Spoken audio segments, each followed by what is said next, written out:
Shalom Chavrim, I'm Stephen Ben-Nun. You're watching Israeli News Live. Quick take of the broadcast this morning as we put together this really incredible information that the Lord revealed to me about what's going on with Mystery Babylon.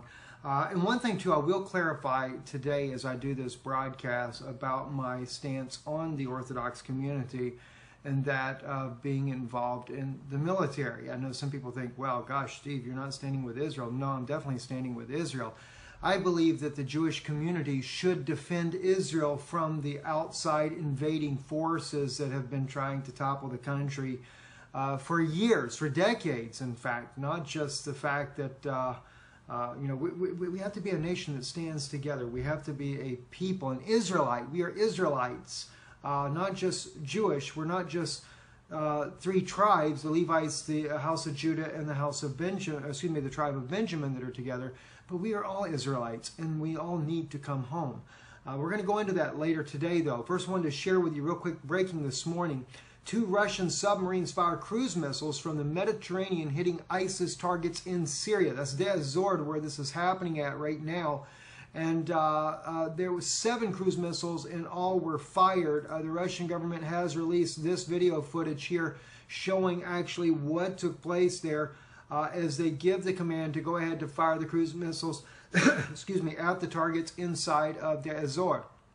Now, what's really interesting is this fight that is happening right now for the city of Deir Zor is kind of a retaking for the Syrian Arab army, because if you remember back last year when the U.S. government and the coalition there actually targeted the Syrian Arab army in this region, bombing them for over an hour, killing 60-some plus Syrian Arab army soldiers, as well as a dozen Russian special forces that were also operating on the ground there. Now, Russia has never admitted to that part there as far as the loss of life that they suffered as a result.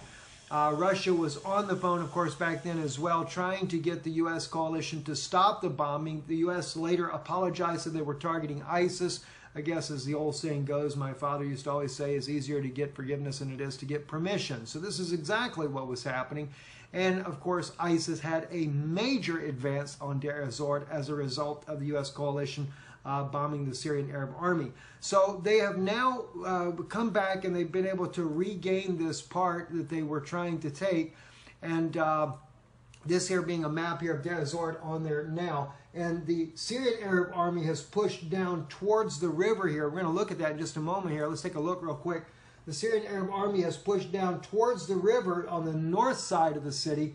And, of course, the Syrian Defense Forces, which is the U.S.-backed rebels that are fighting against the Syrian army, also they're fighting against, supposedly against ISIS in the region. They also are pushing down to try to take the city. And the Kurds are further up here to the north coming down. And of course, the Kurds want this side, this region of Syria, in order to declare this their own territory, as well as parts of western Iraq.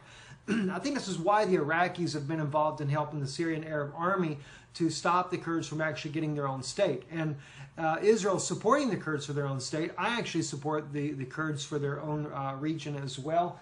But unfortunately, I have a feeling that this has more to do with appeasing Western leaders so that they can have a stronghold in this region.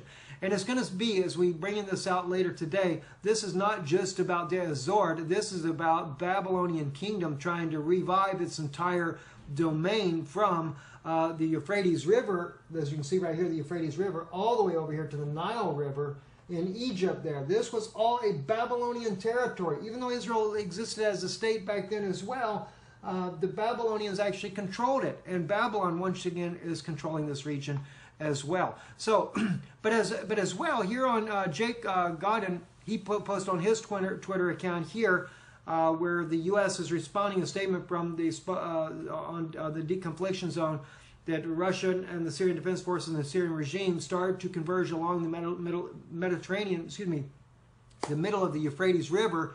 And that they're really calling for deconfliction and an agreement that the Syrian army should agree to stay on their side, so to speak, and that the U.S. will stay on their side of the river.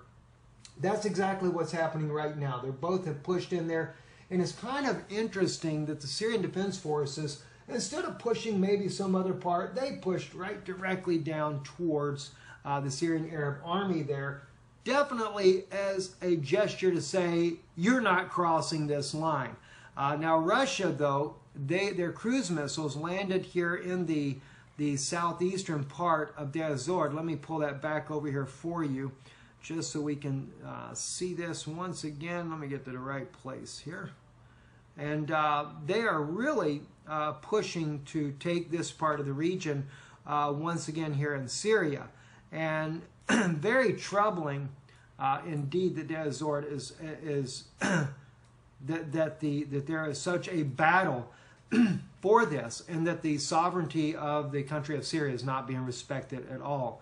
Definitely not by the U.S. The U.S. definitely trying to take this land away. Russia trying to help the Syrian government to maintain their land.